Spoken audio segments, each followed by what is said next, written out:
Hey guys, so today I'm gonna use this USB and turn it into a butterfly knife. Well, not really turn it into a butterfly knife, use it like a butterfly knife.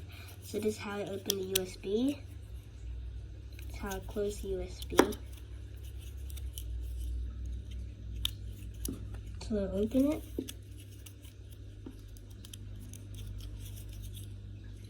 And close it. That's pretty painful, but yeah. Anyway, this is how you use a USB, turn it into a butterfly knife.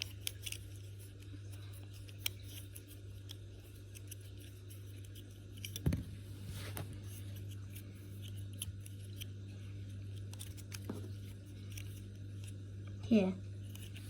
Alright, that is how you turn a USB into a butterfly knife.